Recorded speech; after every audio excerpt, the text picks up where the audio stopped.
Sir, ഈ തെരഞ്ഞെടുപ്പുമായി ബന്ധപ്പെട്ട് UDF വിപുലീകരണം ഒരു ഭാഗത്ത് നടക്കുന്നു. പക്ഷേ ഇപ്പോൾ മറുഭാഗത്ത് ചില നീക്കങ്ങളും ഉണ്ട്. കോൺഗ്രസ് എ ഗ്രൂപ്പ്, പഴയ എ ഗ്രൂപ്പ് ഒന്ന് പുനഃസംഘടിപ്പിക്കാനുള്ള നീക്കത്തിലാണ് വിഷ്ണുനാഥും PC വിഷ്ണുനാഥും ചാണ്ടി ഉമ്മനും. അവരുടെ നേതൃത്വത്തിലാണ് ഈ ഒരു പുനഃസംഘടിപ്പി. കോൺഗ്രസിനെ നയിക്കാൻ കേരളത്തിൽ ശക്തനായിട്ടൊരു KPCC പ്രസിഡന്റ് അനിവാര്യമാണ്.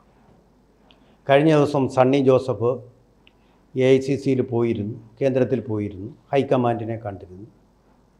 അവിടെ AICC മൊത്തത്തിലും ഹൈക്കമാൻഡും വളരെ തൃപ്തിയാണ് ഇറങ്ങിച്ചത് ഇദ്ദേഹത്തിൻ്റെ പെർഫോമൻസിനെ പറ്റി. കാരണം നിലമ്പൂർ തെരഞ്ഞെടുപ്പ് ജയിച്ചു. അതുമാത്രമാണ് അവർ കാണുന്നത്. നിലമ്പൂർ എന്ന് പറയുന്ന കോൺഗ്രസിൻ്റെ പരമ്പരാഗത കോട്ട തന്നെയാണ്. കുഞ്ഞാലി ജയിച്ച അവസരത്തിലൊഴികെ ഒരു നെടുങ്കോട്ട തന്നെയാണ്, ആർക്കും തകർക്കാനാവാത്ത. പിന്നെ മുസ്ലിം ലീഗിൻ്റെ പ്രബലമായിട്ടുള്ള സാന്നിധ്യം, വർദ്ധിച്ചു വരുന്ന സ്വാധീനം, ഇത് രണ്ടും കൊണ്ട് അവിടെ ജയിച്ചു. അല്ല KPCC പ്രസിഡൻറ്റിൻ്റെ ഒരു മിടുക്കുകൊണ്ട് ജയിച്ചതൊന്നും അല്ല, അതെല്ലാവർക്കും അറിയാവുന്ന കാര്യമാണ്. അപ്പോൾ പെർഫോമൻസൊക്കെ നന്നായിരുന്നു. ഒരു തിരഞ്ഞെടുപ്പ് ജയിച്ചു. കോൺഗ്രസ് പ്രവർത്തകരെല്ലാം മുരളീധരൻ പറയുന്ന പോലെ പെട്ടി ചുമക്കുന്നവരും വിറവ് കോരുന്നവരും വെള്ളം കോരുന്നവരും എല്ലാം കൂടെ ചേർന്ന് അധ്യധ്വാനം ചെയ്ത് അവിടെ ജയിപ്പിച്ചെടുത്തു. അതാണ് സത്യം. പക്ഷേ ഇത് സണ്ണി ജോസഫിൻ്റെ മിടുക്കാണ്. അപ്പോൾ പ്രസിഡൻറ്റിനാണ് അതിൻ്റെ അക്കൗണ്ടബിലിറ്റി, അതിൻ്റെ ക്രെഡിറ്റ് മുഴുവൻ. വാസ്തവത്തിൽ ഇത് ഇവിടെ സംഭവിച്ച VD സതീശൻ എന്ന് പറഞ്ഞൊരു വ്യക്തിയാണ്. വളരെ ധൈര്യത്തോടു കൂടി നമുക്ക് PV അൻവറിൻ്റെ സഹായമില്ലെങ്കിൽ ഇവിടെ ജയിക്കാം, അവനെ നമുക്ക് UDFൽ വേണ്ടെന്ന് വലിയ ശക്തമായൊരു നിലപാടെടുത്തു. ശക്തമായിട്ടൊരു നിലപാടെടുത്തത് VD സതീശനാണ്, സണ്ണി ജോസഫ് അല്ല. ആ നിലപാടിൻ്റെ വിജയമാണിത്. PV അൻവർ ഇല്ലാതെയും നമുക്ക് ജയിക്കാം, കോൺഗ്രസിന് ഇങ്ങനെ അവരുടെ സമ്മർദ്ദത്തിന് വിധേയനായി കഴിയേണ്ടതില്ല എന്ന് തെളിയിച്ച് VD സതീശനാണ്. അദ്ദേഹത്തിൻ്റെ വിജയമാണെന്ന് പറഞ്ഞാൽ പിന്നെയും സമ്മതിക്കാം. PV അൻവർ ഇല്ലാതെ തന്നെ ജയിച്ചു എന്നുള്ളത് ആ വിജയത്തിൻ്റെ രഹസ്യം. പക്ഷേ സണ്ണി ജോസഫിൻ്റെ പെർഫോമൻസ് എല്ലാം നന്നായിരിക്കുന്നു എന്നാണ് കേന്ദ്രത്തിന്. എന്ത് പെർഫോമൻസാണ് നടത്തിയത്? ഒന്നുമില്ല, അദ്ദേഹം ഒന്നും ചെയ്തിട്ടില്ല, ഇതിനകം ഒന്നും ചെയ്തിട്ടില്ല. തന്നെയല്ല, ഇപ്പോൾ നോക്കൂ, സണ്ണി ജോസഫ് എന്ന് പറയുന്ന ദുർബലനായിട്ടുള്ള ഒരു KPCC പ്രസിഡൻറ്റിൻ്റെ കീഴിൽ കോൺഗ്രസ്സിലെ പഴയ ഗ്രൂപ്പുകളൊക്കെ പുനരവതരിക്കുകയാണ്, അവർക്ക് പുനർജന്മം കൈവരികയാണ്. നിസ്സാര കാര്യമല്ലത്. കോൺഗ്രസ് A എന്നുള്ള ഗ്രൂപ്പ്, ആ ഗ്രൂപ്പും കരുണാകരൻ്റെ ഗ്രൂപ്പും തമ്മിൽ, കരുണാകരൻ ഗ്രൂപ്പ് എന്ന് പറയും, I ഗ്രൂപ്പ്, ആ ഗ്രൂപ്പും തമ്മിൽ കേരളത്തിൽ നടന്നിട്ടുള്ള പോരാട്ടങ്ങൾ എത്രയാണ്, എത്രമാത്രം നഷ്ടമാണ് കോൺഗ്രസ്സിന് ഉണ്ടായിട്ടുള്ളത്. കരുണാകരൻ ശക്തനായതുകൊണ്ട് അതിൻ്റെ പക്ഷത്തേക്ക് കൂടുതൽ ആൾക്കാർ പോയി. ഇതെല്ലാം കഴിഞ്ഞിട്ട് ഈ ഗ്രൂപ്പിസം അവസാനിപ്പിക്കാൻ വേണ്ടിയിട്ടാണ് നമ്മുടെ VM സുധീരനെ KPCC പ്രസിഡൻ്റായിട്ട് കൊണ്ടുവന്നത്, ആദർശധീരനായ സുധീരൻ. പക്ഷേ ആ സുധീരൻ വന്നപ്പോൾ ഈ ഗ്രൂപ്പുകളെല്ലാം കൂടെ ചേർന്നൊരു ഒറ്റ ഗ്രൂപ്പായിട്ട് സുധീരനെ പുറത്താക്കി. അതായിരുന്നു അവരുടെ, അങ്ങനെയായിരുന്നു അത്. പക്ഷേ കുറേ നാളത്തേക്ക് ഗ്രൂപ്പ് K സുധാകരൻ്റെ ഭരണകാലത്ത് ഈ ഗ്രൂപ്പുകൾ അത്ര പ്രബലമായിരുന്നില്ല. സെമി കേഡർ പാർട്ടി എന്നുള്ള ഒരു ലക്ഷ്യത്തിലേക്ക് അദ്ദേഹം പോകുമ്പോൾ തീരമായിട്ട് അച്ചടക്ക നടപടികൾ എടുക്കുമെന്ന് അറിയാവുന്നതുകൊണ്ട് ഗ്രൂപ്പുകൾ പമ്മിയിരുന്നു, സ്ലീപ്പർ സെല്ലുകളിൽ ഒതുങ്ങി. ഇപ്പോൾ നോക്കൂ, സണ്ണി ജോസഫ് വന്നപ്പോഴത്തേക്ക് വീണ്ടും മുള പൊട്ടുകയാണ്. മുള പൊട്ടുക എന്ന് പറഞ്ഞാൽ അത്ര നിസ്സാരമായി തള്ളാൻ പറ്റുന്നതല്ല. നമുക്കറിയാം, ഉമ്മൻചാണ്ടിയുടെ മകനായിട്ടുള്ള, കേരളത്തിലെ ഏറ്റവും പോപ്പുലറായിട്ടുള്ള കോൺഗ്രസ് നേതാവ് ഉമ്മൻചാണ്ടിയുടെ തട്ടകത്തിൽ അദ്ദേഹത്തിൻ്റെ മകനായിട്ടുള്ള ചാണ്ടി ഉമ്മൻ തന്നെയാണ്. നേരത്തെ അദ്ദേഹം ഒരു വെടി പൊട്ടിച്ചു, ഓർക്കുന്നുണ്ടല്ലോ. പാലക്കാട് തെരഞ്ഞെടുപ്പിൽ തന്നെ വിളിച്ചില്ല എന്നാണ് അദ്ദേഹം പറഞ്ഞത്. വിളിച്ചില്ല എന്ന് പറഞ്ഞപ്പോൾ ആരും പറഞ്ഞില്ല ഇത് കല്യാണമല്ല എന്ന് ആരും പറഞ്ഞില്ല, ഇത് സംബന്ധമല്ല അവിടെ ഒന്ന് വിളിക്കാൻ എന്ന് ആരും പറഞ്ഞത്, കല്യാണ സദ്യ അല്ല എന്നും ആരും പറഞ്ഞില്ല. അന്ന് എല്ലാവരും മിണ്ടാതെ, ഏറെക്കുറെ മിണ്ടാതെ അങ്ങ് ഇരുന്നതേ ഉള്ളൂ. അദ്ദേഹം ശശി തരൂർ ഇങ്ങനെ പറഞ്ഞു കഴിഞ്ഞപ്പോൾ ഇത് കല്യാണം അല്ല വിളിക്കാൻ, വേണമെങ്കിൽ വന്ന് പ്രചാരണം നടത്തിയിട്ട് പോകണം എന്ന് കോൺഗ്രസിൽ തന്നെ ചില ആൾക്കാർ പറയുകയുണ്ടായി.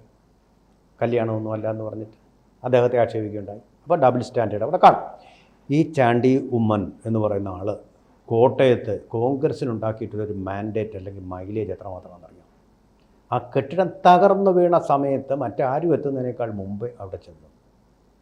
ശരിക്കും പറഞ്ഞാൽ ആ സ്ത്രീയുടെ ശവമെങ്കിലും എടുക്കാൻ കാരണം ഈ ചാണ്ടി ഉമ്മനാണ്.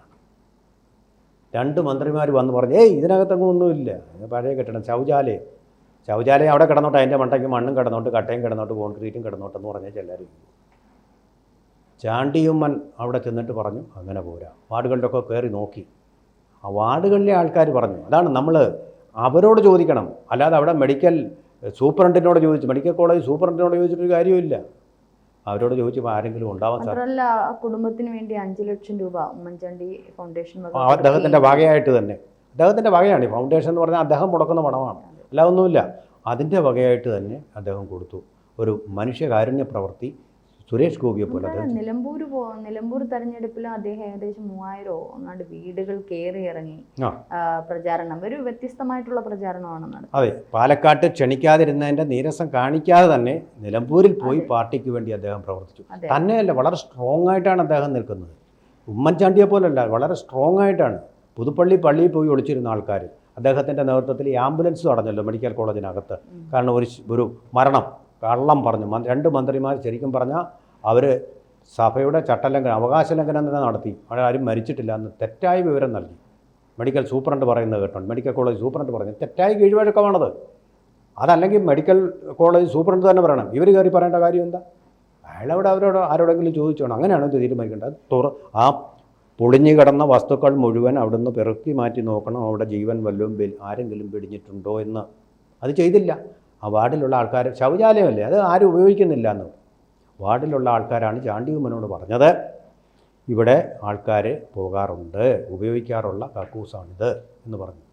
അതനുസരിച്ചാണ് അവിടെ നിന്ന് അദ്ദേഹം ഈ മണ്ണ് മാന്തിയെടുത്ത്, മണ്ണ് മാന്തേണ്ട കാര്യമൊന്നുമില്ല. ഇത് നേരത്തെ അറിഞ്ഞിരുന്നെങ്കിൽ അവിടെയുള്ള ജോലിക്കാർ തന്നെ ഇതെല്ലാം എടുത്ത് മാറ്റി തൂമ്പ കൊണ്ടോ മമ്മട്ടി കൊണ്ടോ എടുത്ത് മാറ്റി. ഒരു ലാട്രിനുള്ള വസ്തുക്കളല്ലേ ഉള്ളൂ, മാറ്റുന്ന അത്ര വലിയ ആനക്കാര്യമില്ല. CITU തൊഴിലാളികൾ തന്നെ വന്ന് അതെല്ലാം ശരിയാക്കിക്കൊണ്ട് അവരെ ജീവൻ രക്ഷിക്കാൻ കഴിഞ്ഞു. മന്ത്രിമാർ തെറ്റിദ്ധരിപ്പിച്ചുകൊണ്ടാണ് ബിന്ദുവിന് മരിക്കേണ്ടി വന്നത്. 10 ലക്ഷം കൊടുത്തിട്ട് കാര്യമില്ല. ഇവർ ഈ ഓരോ അവാർഡായിട്ട് ഗവൺമെൻറ് കൊടുക്കുന്ന തുകയുടെ അത്രയും പോലും ഇല്ല ഈ 10 ലക്ഷം രൂപ ഗവൺമെൻറ് കൊടുത്തതുകൊണ്ട്. അപ്പോൾ അവിടെ സേവന മനസ്ഥനായിട്ട് ജനങ്ങളുടെ ജനപ്രിയത സമ്പാദിച്ചു ആര്? ചാണ്ടി ഉമ്മൻ. ഇനി ഒരിക്കലും പുതുപ്പള്ളി മണ്ഡലം അദ്ദേഹത്തെ കൈവിടാൻ പോകുന്നില്ല. കാരണം അദ്ദേഹത്തെ അവിടുത്തെ ജനങ്ങൾ, എനിക്കറിയാം അതിൻ്റെ സ്പന്ദനം, ഒരിക്കലും കൈവിടാൻ പോകുന്നില്ല. വലിയ സേവനമാണ് അദ്ദേഹം ചെയ്തത്. പുതുപ്പള്ളി മണ്ഡലം നിലനിർത്തും എന്ന് മാത്രമല്ല, ഈ ആംബുലൻസിന് വരുന്നത് തടഞ്ഞ ആൾക്കാരെ പോലീസ് പ്രതിയാക്കിക്കൊണ്ട് അവർ നേരെ കേസെടുത്തു എന്ന് മാത്രമല്ല, ആ തടഞ്ഞവരെ ഓടിച്ചപ്പോൾ ചിലരും പുതുപ്പള്ളി എന്ന് പറയുന്നത് വേറൊരു മണ്ഡലമാണ്. പുതുപ്പള്ളി മണ്ഡലത്തിൽ ആ പള്ളിയുണ്ട്. ആ പള്ളി ഉമ്മൻചാണ്ടിയൊക്കെ പോകുന്ന പള്ളിയിൽ ചിലർ കയറി ഇരുന്നു. അപ്പോൾ അവരെ പള്ളിക്കകത്ത് കയറി ആക്രമിക്കാൻ തുടങ്ങിയപ്പോൾ അദ്ദേഹം അതിലും ഇടപെട്ടുകൊണ്ട് പള്ളിക്കകത്ത് പോലീസ് കയറാൻ പാടില്ല എന്ന് പറഞ്ഞു. അങ്ങനെ സക്രിയമായിട്ട് അവിടെ വളരെ ശക്തമായിട്ട് അദ്ദേഹം ഇടപെട്ടു. ഈ വീണ് കിടന്നിരുന്ന് അങ്ങനെ ഇടപെട്ട ഒരേ ഒരു കോൺഗ്രസ് MLA എന്ന് പറയുന്നത്, ഒരേ ഒരു MLA എന്ന് പറയുന്നത് ഇദ്ദേഹം. മറ്റേ 2 മന്ത്രിമാർ തിരുവഞ്ചൂരിനെ അങ്ങോട്ടേക്കും കണ്ടതേ ഇല്ല. ഇത് ആർപ്പൂക്കര പഞ്ചായത്തിലാണ്, വാസവൻ്റെ സ്ഥലവുമാണ്. നാഴികയ്ക്ക് 40 വട്ടം അവിടെ വരുന്ന വാസവന് ഇതിനടിയിൽ ഒരു ജീവൻ ഉണ്ടാകുമെന്ന് പൾസ് മനസ്സിലാക്കാൻ കഴിഞ്ഞില്ല. വലിയ കഷ്ടമാണത്. വാർഡിലൊക്കെ അന്വേഷിച്ച് ആരെങ്കിലും കാണാനുണ്ടോ എന്നൊന്ന് അന്വേഷിച്ച് കഴിഞ്ഞാൽ അവിടുത്തെ സ്റ്റാഫ് തന്നെ ഒന്ന് കോർഡിനേറ്റ് ചെയ്ത് കഴിഞ്ഞെങ്കിൽ ഈ ജീവൻ രക്ഷിക്കാൻ കഴിഞ്ഞു.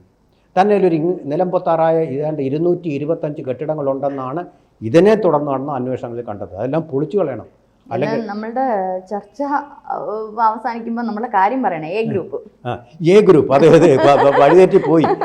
അതാണ് ഈ ചാണ്ടി ഉമ്മനും അതുപോലെ തന്നെ PC വിഷ്ണുനാഥും, 2 പേരും ഒന്ന് ഉമ്മൻചാണ്ടിയുടെ മകന്, മറ്റേത് മാനസപുത്രനാണ് PC വിഷ്ണുനാഥ്, ചെങ്ങന്നൂരിൽ നിന്നുള്ള PC വിഷ്ണുനാഥ്. ഇവർ 2 പേരും ഇവരുടെ ഒരു ഇതെന്ന് പറയുന്നത്, ഇങ്ങനെ ഒരു പുനഃസംഘടിപ്പിക്കൽ നടന്നു കഴിഞ്ഞാൽ അത് ഏകദേശം ഒരു മന്ത്രിസ്ഥാനം വരെ ഇതിൽ നിന്നും വേണം ആവശ്യപ്പെടും എന്നുള്ളതാണ് ഇവരുടെ. മാത്രമല്ല രാഹുൽ മാങ്കൂട്ടത്തിനും ഷാഫി പറമ്പലിനും എതിരെ നന്നായിട്ടൊരു വിമർശനവും ശക്തമായ എതിർപ്പുമുണ്ട്. അപ്പൊ മന്ത്രിസ്ഥാനം എന്നുള്ളൊരു ഉദ്ദേശത്തോടു കൂടിയാണോ ഈ ഒരു പുനഃസംഘടിപ്പിക്കൽ? മന്ത്രിസ്ഥാനം അവരുടെ ആവശ്യമാണ്. കോൺഗ്രസിന് അധികാരം കൊണ്ടേ നിലനിൽക്കാൻ പറ്റൂ. ചാണ്ടി ഉമ്മൻ ശരിക്കും ഡിസർവിങ് ആണ്. MLA ആവും അദ്ദേഹം, ഉറപ്പാണ്. പുതുപ്പള്ളി ഞാനിപ്പോൾ പറഞ്ഞു. മന്ത്രിസ്ഥാനം അർഹിക്കുന്നുണ്ട്. ഉമ്മൻചാണ്ടി ഓർത്തെങ്കിലും അദ്ദേഹത്തിന് കിട്ടേണ്ടതാണ്. PC വിഷ്ണുനാഥും അതുപോലെ അർഹിക്കുന്ന ഒരാൾ തന്നെയാണ്. എത്ര കാലം ഉമ്മൻചാണ്ടിയുടെ കൂടെ സൗമ്യനായ കോൺഗ്രസ് നേതാവാണ്. അപ്പോൾ അവർ പറയുന്നത് തെറ്റൊന്നുമില്ല. ഒരു പക്ഷേ ഇവരിത് ഗ്രൂപ്പാക്കിയില്ലെങ്കിൽ ഇവർക്ക് ഈ സ്ഥാനങ്ങൾ നഷ്ടപ്പെടും. ആ ഒരു ഭീതിയാണ് ഇവർക്ക് ഉള്ളത്. അതുകൊണ്ട് തന്നെയാണ് ഗ്രൂപ്പ് ഉണ്ടെങ്കിലേ കോൺഗ്രസ് നിലനിൽക്കൂ എന്ന് ചിലർ പറയാറുണ്ട്. മഹാത്മാഗാന്ധിയുടെ കാലത്തും ഗ്രൂപ്പുകൾ ഉണ്ടായിരുന്നല്ലോ. സുഭാഷ് ചന്ദ്രബോസിൻ്റെ ഗ്രൂപ്പ്, അങ്ങനെയുള്ള ഗ്രൂപ്പുകൾ, പട്ടാഭി സീതാരാമയ്യയുടെ ഗ്രൂപ്പ്. അപ്പോൾ ആ ഗ്രൂപ്പ് വേണം, സോഷ്യലിസ്റ്റ് ഗ്രൂപ്പ് എന്നൊക്കെ ഗ്രൂപ്പുകളുണ്ടായിരുന്നു. അപ്പോൾ അത് നിലനിർത്തിക്കൊണ്ടെങ്കിലും തങ്ങളുടെ സ്ഥാനങ്ങൾ പ്രധാനപ്പെട്ടതാണ്. അപ്പോൾ അത് നിലനിർത്താൻ വേണ്ടിയിട്ട് ആ ഗ്രൂപ്പ് ഫൈറ്റ് നടത്താൻ തന്നെയാണ് ഇവർ തീരുമാനിച്ചിരിക്കുന്നത്. ഇത് ശക്തനായ ഒരു നേതാവുണ്ടെങ്കിൽ ഇത് സംഭവിക്കില്ല. പക്ഷേ ശക്തനായ നേതാവ് ഇല്ലാത്തതുകൊണ്ടാണ് ഇവർക്ക് കിട്ടേണ്ട അർഹതപ്പെട്ട സ്ഥാനം. ഒരു തരത്തിൽ UDF ഉള്ള ഈ പറഞ്ഞോണ്ടുള്ള ഗ്രൂപ്പുകളെ എല്ലാത്തിനെയും കൂടെ കൂട്ടി, ഘടകകക്ഷികളെ എല്ലാം കൂടെ കൂട്ടി, എന്താ പറയുക, BA വരെ ഉൾപ്പെടുത്താൻ ശ്രമിക്കുന്നുണ്ട്. മാണി വിഭാഗം എല്ലാത്തിനെയും കൂടെ ഉൾപ്പെടുത്തി ഒന്ന് പോകുമ്പോഴാണ് അടുത്തത് പക്ഷേ പുനഃസംഘടിപ്പിക്കും. ഇത് പിളർന്നു പോവില്ല കേട്ടോ. പാർട്ടി തന്നെ നിൽക്കും, പാർട്ടിയിൽ തന്നെ ഒരു സമ്മർദ്ദ ഗ്രൂപ്പാണ്, അത്രേ ഉള്ളൂ. ദോഷം വരത്തില്ല എന്നാണ് എനിക്ക് തോന്നുന്നത്. കൂടുതൽ വാർത്തകളും വിശേഷങ്ങളും നിങ്ങളിലേക്ക് എത്താൻ ABC മലയാളം സബ്സ്ക്രൈബ് ചെയ്യുക, ബെൽ ബട്ടണും അമർത്തുക.